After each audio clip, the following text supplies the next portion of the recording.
If there's one day to remember, one weekend to prepare for, it's the one where stars align to flicker in the dark. Oh, boy. This is why we love the movies. TCM is movie magic. There are a lot of those really meaningful moments. I'm so excited to be here. I have to come every year no matter what. TCM is a way of life. This is an honor I will cherish. One date to remember, and it's this one. It's ticklish business any way you look at it. Come on, we'll stick together.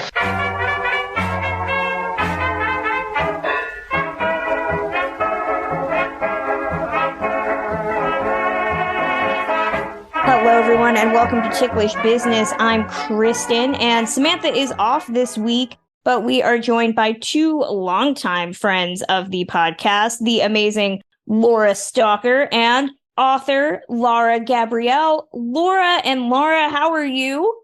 Doing well. Thanks, Kristen. Congratulations on everything going on for you. Thank you so much. It's been a month. Yeah. This week, because we are in the midst of the TCM Classic Film Festival, we figured we would talk about this year's fest and share our schedules as we navigate the wild 4 days that is this year's TCM Classic Film Festival 2023. Before we get to that, we'd like to briefly remind everyone that if you haven't checked out our Patreon at patreon.com/ticklishbiz, you should. We do additional bonus pods, including double features, looking at remakes, and based on a true podcast, looking at biopics and true crime. We just finished up our March Madness classic film actress bracket that had Myrna Loy going up against Katharine Hepburn and Bette Davis going against Marilyn Monroe. Who won? You should go over to patreon.com and figure out who won. We also give out regular care packages and movies and gifts. Everybody recently got some exclusive, but have you read the book tote bags? That is at patreon.com/ticklishbiz. And don't forget, you can order my book, but have you read the book 52 Literary Gems That Inspired Our Favorite Movies? You can order that wherever you get books. And our Redbubble store has some fabulous art, all designed by Samantha Ellis, featuring your favorite stars. We have our popular Makoko, Jean, and Judy mugs, as well as our most recent tribute to the greatest show on earth, Jimmy Stewart as Buttons the Clown. We are celebrating that on-screen credit, and you can find all of that over at redbubble.com/people/ticklishbiz. Let's talk this year's TCM Classic Film Festival. Lora, you will not be there. You will be there in spirit. Lara, you're going, right? Yes, I'm going. You and I will both be there. Everybody has opinions every year that the schedule comes out. This year's schedule is a little bit weak. Am I being too rude about it? There's one slot where I am trying to figure out what I'm going to go to between 4 movies. Usually those spots are every day. This year, I've pretty much set what I'm going to see in every slot except that one. But I do think that the ones that I want to see are really solid, like Ball of Fire. I really am excited about Ball of Fire. Crossing Delancey, I'm really excited about that one. There's some good things and some not so good things. Part of the fun is trying to choose what movie you're going to go to.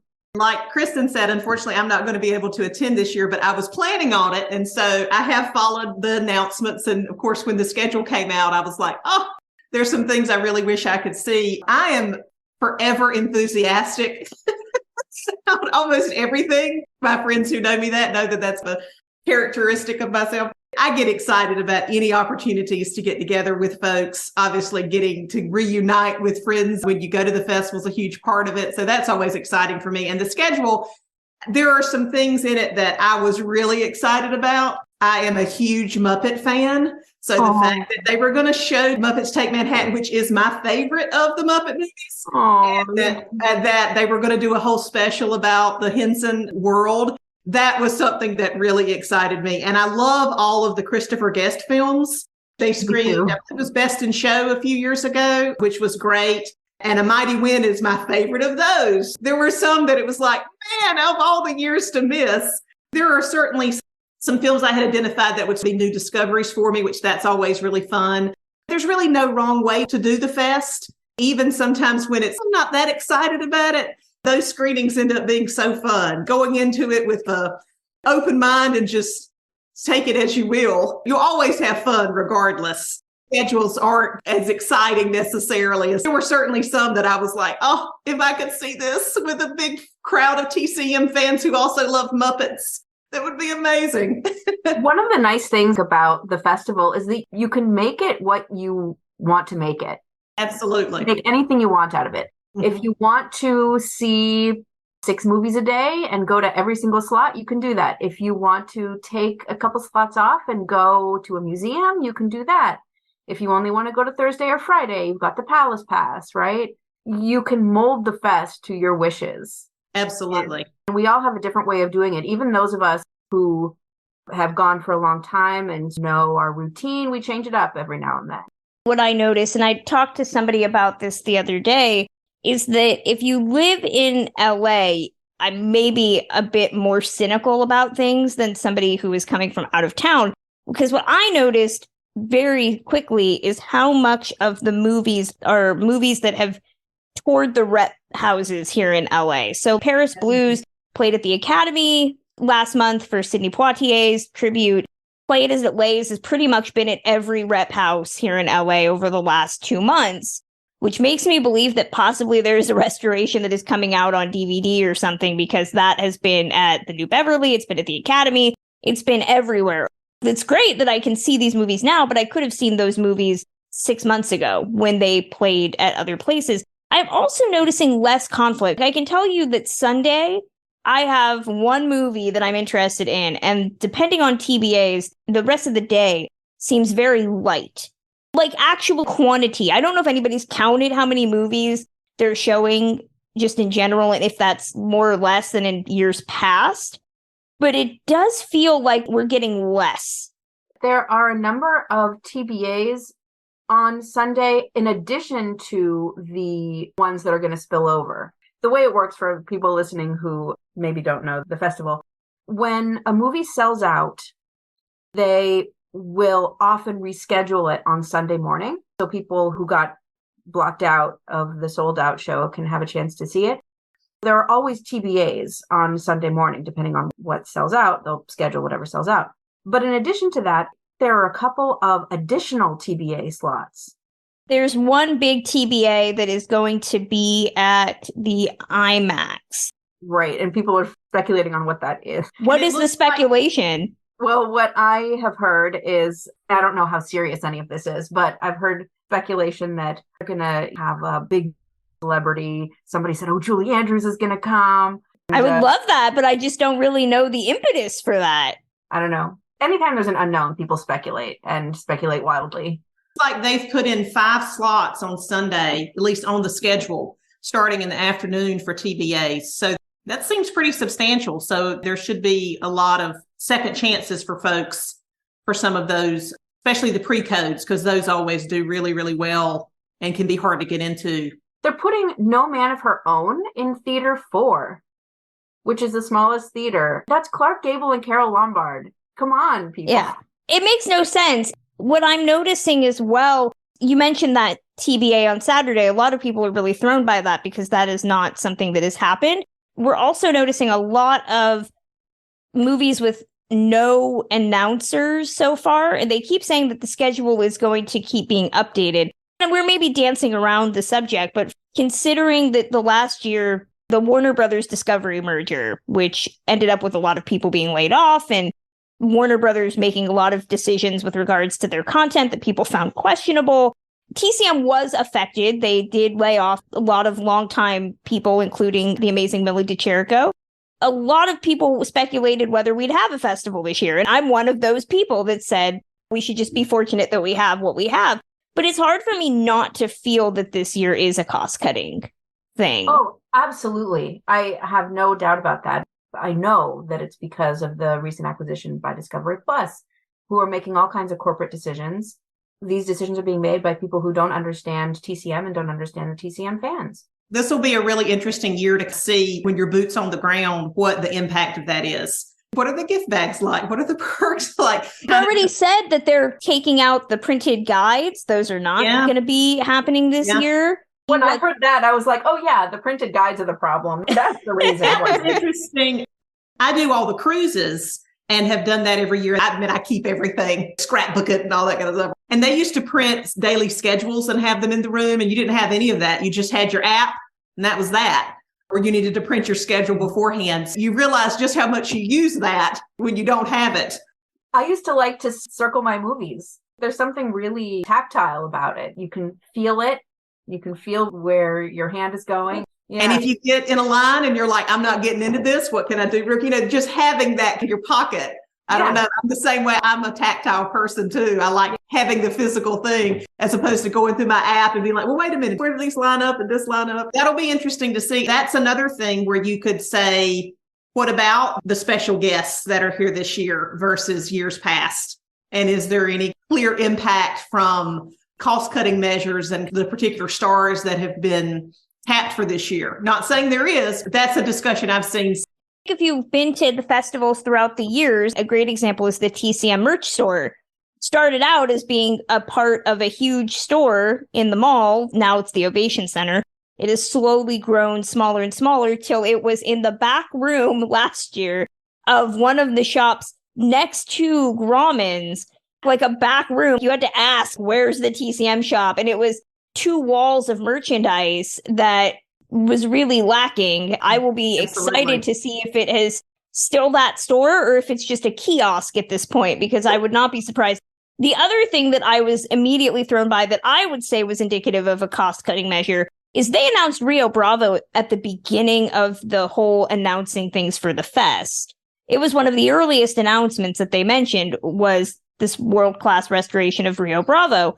And then it became the opening night film, which I don't know. I haven't gone to every festival, but I would say is the first time I've seen them say, well, actually, we already announced what opening night was. It was this movie that we already announced, which makes me wonder, this is my conspiracy theory, that they could not get anything else that was comparable in terms of maybe stars or the rights, because that's the other thing, too. Getting rights from a competing studio is becoming harder and harder.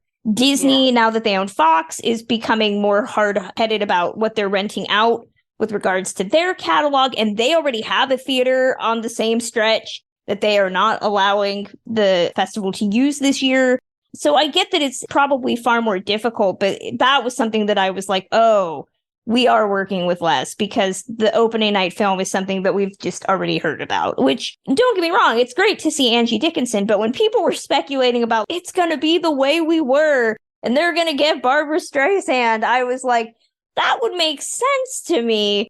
Not that I don't love the fact that they got Angie Dickinson, but I think the fact that they're also couching it as a Film Foundation tribute with Paul Thomas Anderson and Steven Spielberg also made me think, hey, you got to gild the lily a little bit. So that's what they're doing. Maybe Barbra Streisand and The Way We Were is going to be that surprise Saturday night thing. I would love that. If that is the case, I will be there with bells on. Trust me. Laura and I will be there. I believe we saw The Way We Were when they showed it at the festival a couple years ago. Fest, we were cackling. It was delightful. It was one of many great moments I've had with Laura at TCM. Although it's not nearly as great as when we saw Kiss Me Kate in 3D. Let's start looking at this schedule and discussing what we're actually going to. This is a reminder that Laura and I's festival experience actually starts today. We're at the Hollywood Heritage Museum. I believe, Laura, you're doing 5 to 6. I'm 6 to 7. Signing books is part of the Going to TCM Facebook group pre-festival party. Hopefully we will see you there. Thursday's schedule. I get to be snooty. I was invited to opening night, even though I do not have a spotlight pass. I will be at Rio Bravo. I've never seen it. I'm not a big Westerns person, as we know, but I want to see Angie. If anything, maybe it will be a fun romp for me to watch a Western my first day at this year's fest. One thing that I was thinking about when Rio Bravo was announced is that for so many years, we could rely on the fact that the opening night movie would be a musical.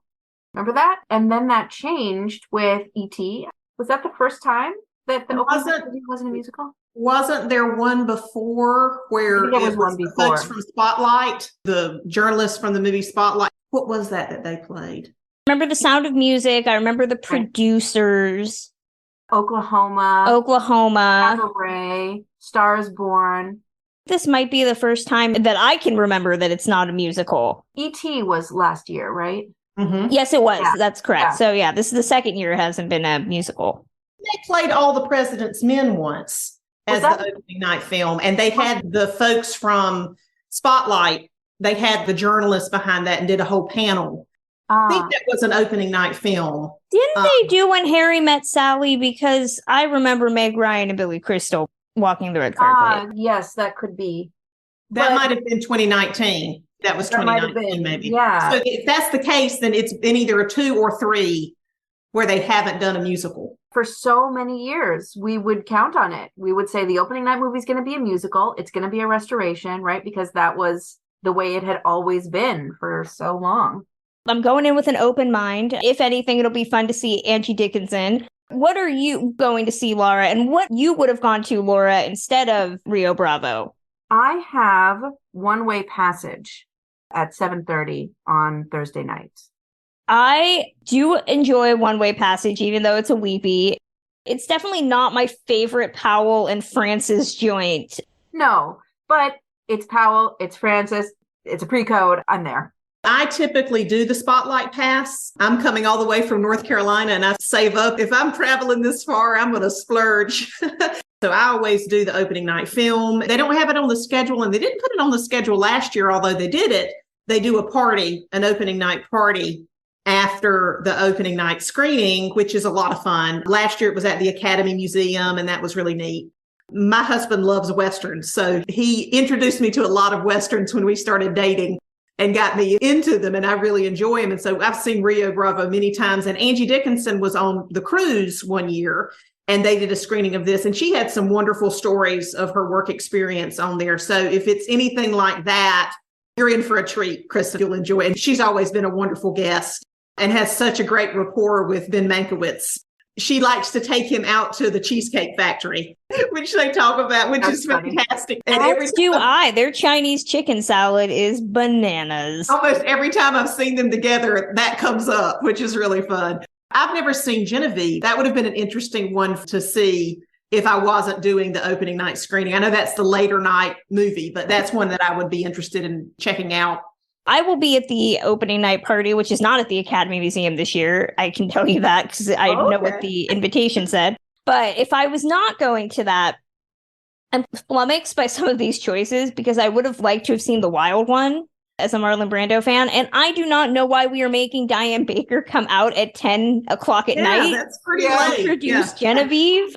Diane needs her sleep. I'm very sad that I'm going to miss the one Diane Baker movie intro, which I love that every year, at least since the last year, I don't know how often this is, Diane Baker has done an intro for a movie that she is not in, which I find to be amazing. She did it last year with The Group, which was wonderful. Oh, was fantastic. Was so I was there as well, and she was great. It took me 30 minutes into the movie to be like, wait, she's not in this. Why did she introduce this then? Because she's Diane Baker and she's awesome. She can do anything she wants. If Diane Baker wants to talk about anything, then the answer is just yes. I understand this. Let's start looking at Friday. Friday has one of many options where I could do either, and I feel I will have a good time. I was thinking about doing King Kong. If you listen to our King Kong episode that we started the year off with, I did have to laugh and say that I felt that TCM copied us because we did a King Kong episode early in the year and we had a great panel of people. But then I also do want to go see The Old Maid.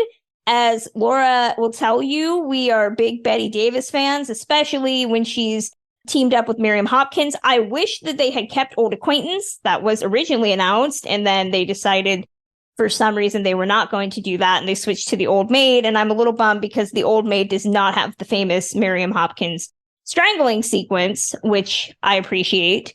Or I could go see The Wild Bunch, because if you listen to our Straw Dogs episode, I have a lot of deep opinions on Sam Peckinpah, but that is all the way at the Legion Theater, and I do not know if I want to make that trek.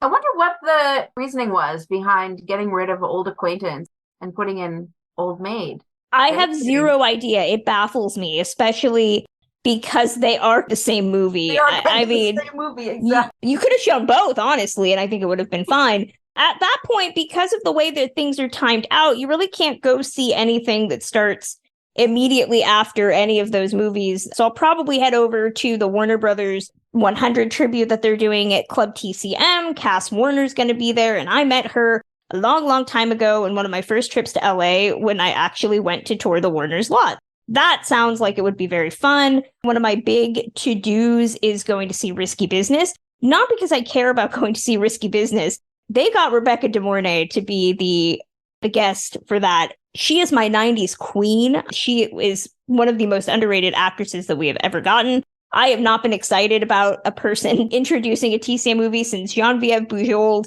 introduced King of Hearts several years ago at the fest. So I will be there just for the intro. As soon as the intro's over, I'm leaving, and I will probably go hang out at Paris Blues, which is a movie I love. Again, if you have not seen it, you should definitely go see it because it is the horniest movie ever. Not as horny as The Long Hot Summer, but it is up there and it is fantastic. I'm not able to stay for that completely because I will actually be working that day at the festival at 7:00. I will be signing books along with some other TCM authors at the poolside screening of Beach Party. I am so excited for this, not to sign books necessarily, although I'm very excited to sign books. But Frankie Avalon's going to be there, guys. Frankie Avalon gave me a birthday cameo video for my birthday. I love him so very, very much. I will be there for that. I would have loved to have seen House of Wax in 3D, but I'll probably just end up staying for Beach Party, which is a pretty good way to go out on a Friday. If you enjoy the podcast, consider supporting us on our Patreon, like David Floyd, Amy Hart, Jeffrey, Brittany Brock, and Elizabeth Ziegler. Our Patreon helps pay the bills, and our patrons get access to a wealth of exclusive content like our Classic Actress March Madness tournament, bonus series like Doubled Features, based on a true podcast and Being Elvis, as well as patron bonus swag like our But Have You Read the Book tote bags. Patrons also get monthly video updates from us. Patronage starts at just $1 a month and gives you the opportunity to start listening to episodes like this 48 hours early. Head over to patreon.com/ticklishbiz to learn more. 9:00 in the morning, I've got my old favorite Harvey.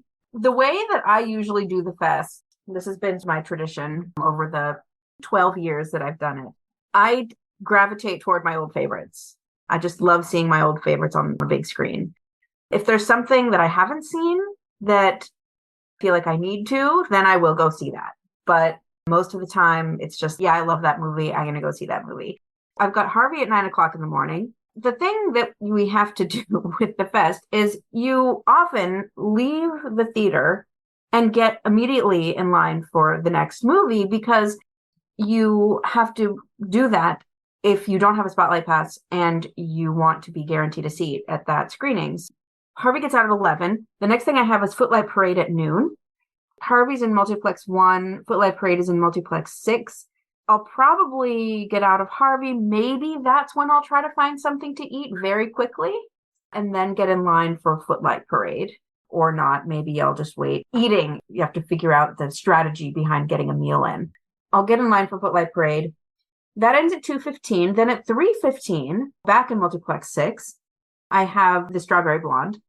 Can't go wrong with my Olivia and my Rita. Which they're also doing as a night out at the movies and showing vintage trailers, a short and whatnot, which I think is very cool. Warner Night at the Movies, which strangely is at 3:15. Are you saying words have meaning? It's evening somewhere, I guess. Evening in New York.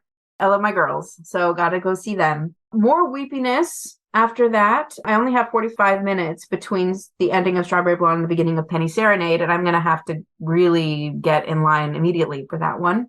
After that is Ball of Fire. Penny Serenade gets out at 8:15. Ball of Fire starts at 9:15. I'm probably just going to have to get right in line. Yeah. I'm sad to miss Ball of Fire. I did see it at the Academy Museum last month. I cannot wait to hear an audience of TCM goers hearing Dana Andrews say I'm her daddy. If you've seen the movie, it's just a great moment. I'm going to miss that. Laura, what would your Friday look like? I'm very similar to Laura. I love to see movies that I love on the big screen with a group of passionate fans. So I do sometimes go back to a movie I've maybe seen 100 times or just because seeing it with everybody at the festival is such a special experience. If I was there, I've never seen The Bicycle Thieves on the big screen, so I would really love to see that with an audience. I might take a little break, go down to Larry Edmunds for a bit, and then I really try to do everything at Club TCM if I can, because I've always really enjoyed the panel discussions or the special presentations. So I would try to hit all three of those, although I would be very sad to miss Peyton Place because I'd love to hear Russ Tamlin's intro to that. I love a melodrama and I love Lana Turner big time. They're doing 3 presentations. As you mentioned, Kristen, the Hollywood's Ultimate Backlot was one that's happening around lunchtime or late lunch. And then there's one about Looney Tunes at the Oscars. And then one that I'm really, really sad to miss, which is called Banned in the South.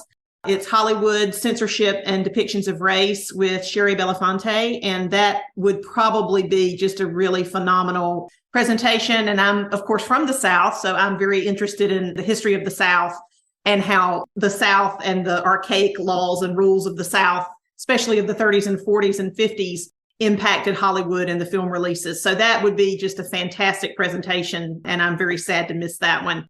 For the evening, my girl Ava Gardner's going to be there, The Killers, and that's her breakout films, even though I've seen it a ton and I'm involved with the Ava Gardner Museum and we just had our big festival back in October and we got to screen it. I did the intro for it. I would still go see my girl Ava just to hear her. I've never seen an Ava Gardner film at the film festival or on the TCM cruise. They don't play a lot of her movies. And this past December was her 100th birthday. It's just a really great time to see that. I'll be a little torn later in the day because House of Wax would be just a super fun screening. I would probably end up doing that. Although I would love to hear Ed Begley Jr. introduce 12 Angry Men because I love Ed Begley Jr. and I love that film. And then I would stay up for Batwoman. If you've never been to a late night screening at the TCM Festival, that is just so fun. Audience gets rowdy. Sometimes people are in costumes or they bring cookies that look like Sean Connery and Zardoz. And those are just a hoot. It can be a long day, but if you can make it for one, I highly recommend one of those. That's what I'm sad to miss too. If I go to the festival, I'm starting as early as I can and I'm trying to do something in every block and stay up until I just stagger to the room. My favorite late night screening experience at TCM was when they did Boom. Oh, that was the best. That was so fun. The entire audience was just punchy and laughing at everything. Yeah. There's a wonderful... Still bummed I missed that. There's a wonderful Ava Gardner film that if they ever do a couple Ava Gardner films or something, which I'd love for them to do, and I'd love to intro one. She did a movie called Tam Lynn. It's that same period, and it's like her most quirky film. That would be a wonderful late night screening because it's all psychedelics and it's just super trippy. Boom. That is one that anybody that was there still talks about. Still remember. Like, yes. Set the bar. One day I'm going to do an episode of movies where old Hollywood stars tried to be part of the psychedelic movement because they all did it and it's all hilariously weird. You can't look away. You just have to watch it and then you got to watch it again. Jennifer Jones did it. Liz Taylor did it a couple times. Lana did it. I'm all for this. Moving on to Saturday. This one is just filled with conflicts for me. And a lot of what I see in the morning is going to involve how the rest of the day goes. I am torn between The Muppets Take Manhattan and Seven Brides for Seven Brothers. I have not seen The Muppets Take Manhattan easily in about 32 years, so I would love to see it, and it's Brian Henson introducing it. But then Russ Tamblyn is also doing Seven Brides. So what do I do? And both of them have secondary events. Do I see one knowing that I can forego the other? This is the problem. This is the chronic problem. Regardless, then I have to decide between whether to go see Play It As It Lays. I'm a big fan of Allison Anders, and I've been wanting to see that movie just, again, as it's toured through the LA rep scene. But then there's a Henson puppetry discussion with Brian Henson. So if I go see Muppets Take Manhattan, then I can go see Play It As It Lays. After that is probably the biggest conflict, which is Bye Bye Birdie with Anne Margaret, as well as the conversation with Russ Tamblyn. If I go see Seven Brides, then I already see Russ Tamblyn, and I can see Bye Bye Birdie, or I could just go see Anne Margaret's intro and have somebody save me a seat at Club TCM and then run back. That takes me to the afternoon, and there's not a whole heck of a lot that I'm excited for in the early evening block. I've seen Carmen Jones at the festival, although it would be very cool to see Donald Bogle and Deborah Martin Chase do the introduction for that. I could go see The Exorcist. I've never seen it on a big screen. William Friedkin's going to be there. Sorry, Wrong Number is also playing, which who doesn't love some Barbara Stanwyck? Butterfield 8 is also playing. It's not my favorite Liz Taylor, but how many times can you actually see that on the big screen? Regardless, I'm hoping to get to the Legion in the evening to go see Enter the Dragon. I have never seen a Bruce Lee film, and I figure if I'm going to see one, might as well do it at the fest. And then my goal is to stay up for Xanadu, because it's Xanadu, and it's Olivia Newton-John. It's one of my favorite musicals. I need to see it, so I'm already planning to chug a soda or a coffee at 5, 6 o'clock to make sure that I can get to that. A lot of conflicts on Saturday. Given our history of watching these movies together, we need to see Xanadu together. We do! We need to see Xanadu together. So you know what? I will just have Laura pumping me with sugar and whatnot, because I need to make it. I need to. I am a big fan of Xanadu because it gets such a bad rap. Because people are like, oh, it's not a good movie. Well, no, it's not a good movie, but that's not the point. Nobody cares. Nobody cares if it's a good movie. It's a fun movie, and that's what it's meant to be. It is a delightful question of questions, because why is Australian Olivia Newton-John a Greek muse? I don't care, but it's just amazing. Cares. Nobody cares. It's also maybe a sequel or remake of Down to Earth with Rita Hayworth. It makes no sense. But I love it so very much. I need to see it. The details. You're not supposed to be thinking about it too hard, and that's the point. We need to see Xanadu together. My schedule on Saturday is rather difficult. I'm going to go see The Wiser Sex at 9, just because pre-code, followed by probably Amadeus. I love Amadeus. I don't think I've ever seen it on the big screen, actually. A lot of these I have. We've been really lucky in the Bay Area. Something plays at the Paramount or something plays at the Gastro, but I don't think that I've seen Amadeus on the big screen. So that'll be fun. The next thing I have is Crossing Delancey, which I adore. Crossing Delancey is one of my 80s. I don't even want to say a guilty pleasure. It's just a great movie. Amy Irving is going to be there, and Peter Riegert is going to be there. So it's going to be Izzy and the Pickle Man. Together. I just wish that I could get a chance to tell Amy Irving my theory on Yentl. Even though Yentl is not being shown, I just need her to know my thoughts on how Yentl is really the story of how Yentl and Hadass run off together and raise sheep. No offense, Mandy Patinkin, but... I mean, yeah, that would be great. Yentl, now we're on an Amy Irving thing, which I think is totally fine. Yentl is due for a remake as a trans story. The original short story is about a trans man. I mean, of course, it doesn't use those words, but the father says something like, you have the soul of a man. That's what he says. You have the soul of a man. Yentl says, well, then why did God make me a woman? And he said, even God makes mistakes. It's totally due for a rebirth. I would love to see that. This is just a reminder that TCM should show Yentl at the festival. Yes, TCM should definitely show Yentl at the festival. And you need to work on this screenplay. I adore Yentl. I love the short story. It sounds so elitist and snobby, but I read the short story in English and Yiddish. It's beautiful, beautiful, beautiful story. It needs to be put on screen the way the story was meant for it to be. Yentl, Amy Irving, Crossing Delancey, followed by... So here comes my big conflict, my one big conflict block of the festival.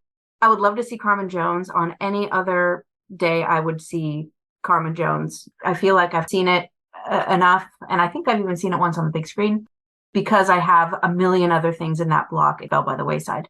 The Exorcist at the IMAX, because Exorcist on the big screen. I've seen it on the big screen. I didn't sleep for days, but such is my relationship with The Exorcist. I see it every time it's on. Sorry, Wrong Number, because I feel obligated to see a Barbara Stanwyck movie, and Sorry, Wrong Number is amazing, and she was nominated for Best Actress for that. A Mighty Wind, which I know that Laura loves and I love too. So funny. I can quote that movie all day. and Hunchback of Notre Dame. Those are my big conflicts. Love Carmen Jones, love The Exorcist. Well, as much as you can love The Exorcist. Sorry, Wrong Number and Mighty Wind and Hunchback of Notre Dame. They're all, I cannot decide. It's going to be a day of situation. Followed by Xanadu at midnight. So. I feel like I needed to make Xanadu buttons D-O because everybody should go watch it right now. Laura, what about you? As I teased earlier, my day would totally start with The Muppets Take Manhattan. That movie, if you've never seen it and you love musicals, it is as pure, a beautiful musical. The music is really fantastic in it. You will cry, you will laugh, and you will be totally transported whether or not you like Muppets or not. It is just a wonderful movie, and it has the greatest ending. It's just wonderful. You just go see it. Trust me. So that would start my day. I would be really torn too, because I would love to see Seven Brides with Russ, but I would do his long form conversation later. So not to jump ahead. Amadeus is one of my favorite films as well. And I would love to see that, but I really want to make it to the evolution of Henson puppetry. As I mentioned, when I try to go to the festival, if it's where I can afford it, I try to do the Spotlight Pass. The benefit of the Spotlight Pass is that you can, not always, but sometimes you can get in and make it to an introduction if you don't want to stay. I try not to do that in the smaller theaters because they have limited space, and I try to be mindful of people who want to get in. And if I'm going to leave, I try not to do that. But I would love to see the intro for Amadeus.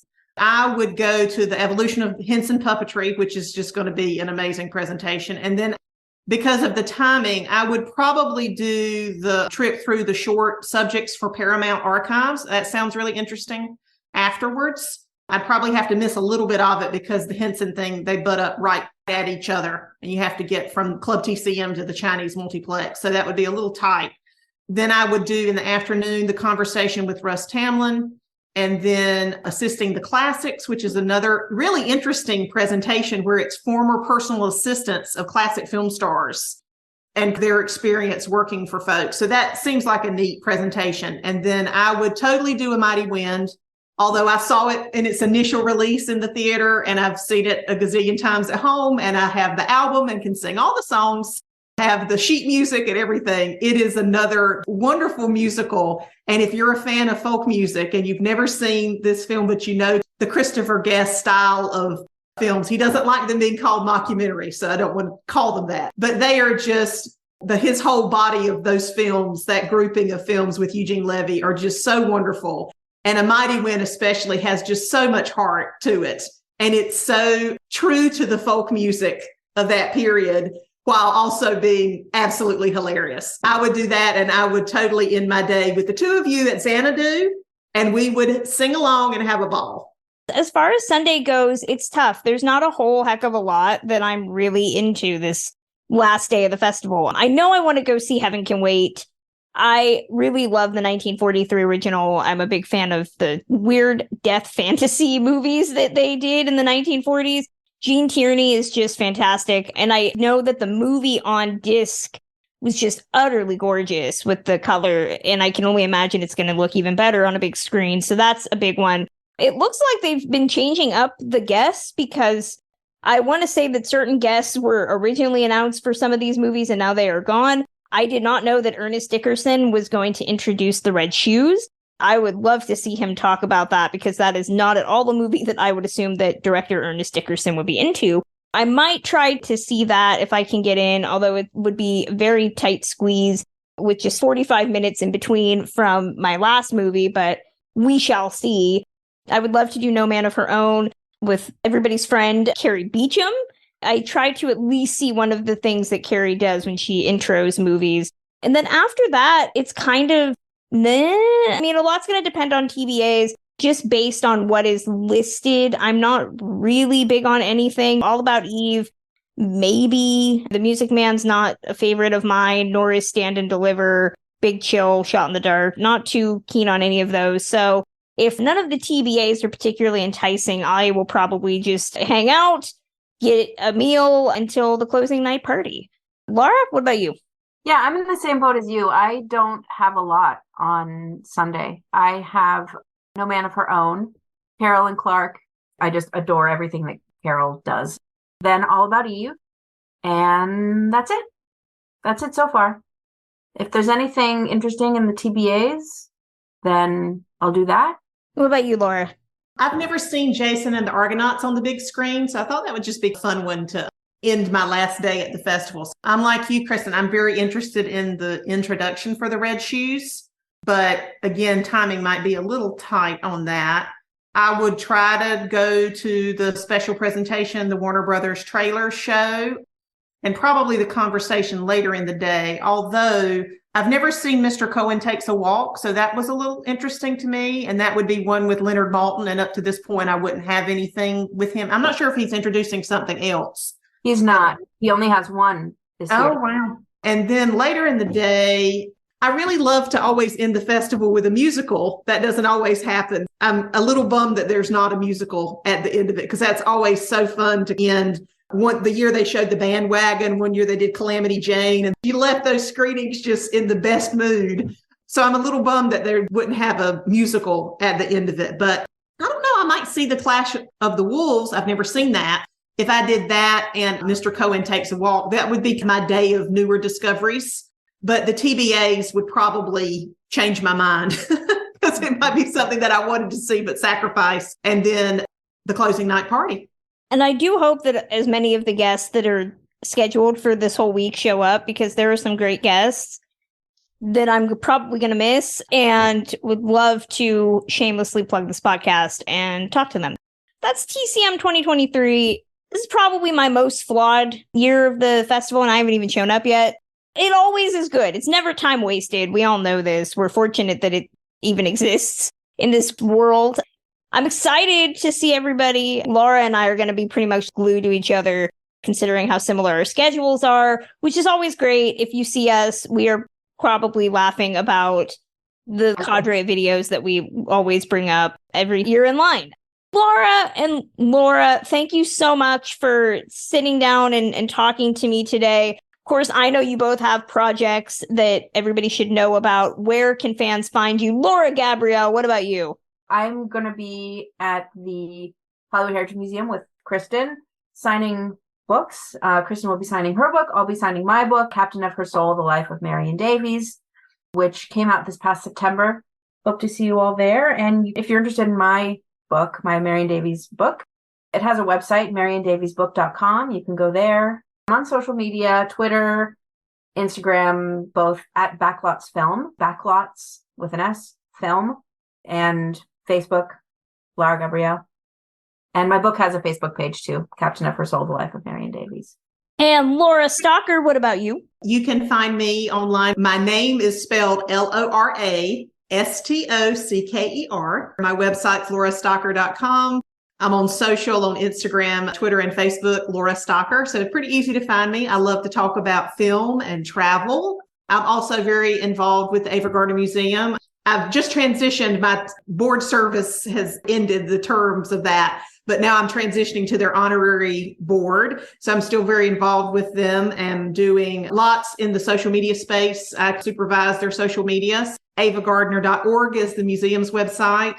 We have lots of fun things planned. We just celebrated Ava Gardner's centennial back in December and had a wonderful time talking with the Ticklish Biz crew. We're still celebrating Ava Gardner's centennial year, her full year of being 100. So we've got a lot of fun things in the works that are going to drop this summer and into the fall. So stay tuned to that. The Ava Gardner Museum's also on Instagram, Facebook, and Twitter. Very active there and love to talk about Ava and all things classic film. So find me or find the museum or both. That closes out Ticklish Business for today. You can listen to us on Apple Podcasts, Spotify, Stitcher, or wherever you get podcasts. Reviews matter, so leave us one on Apple Podcasts. 5 stars, please. You can follow the podcast on Twitter at ticklish_biz, as well as on Facebook, Instagram, and TikTok at ticklishbiz. You can follow me at therap.com, as well as on Twitter at journeys_film and Instagram at Kristen Lopez 88. Our Patreon helps keep the lights on at Ticklish Biz HQ and gives us chances to do new content like our classic film actress March Madness bracket. So consider helping us at patreon.com/ticklishbiz. And of course, my book, But Have You Read the Book, is out now. You can order it wherever you buy books. We will return with a new episode on April 26th. Till then.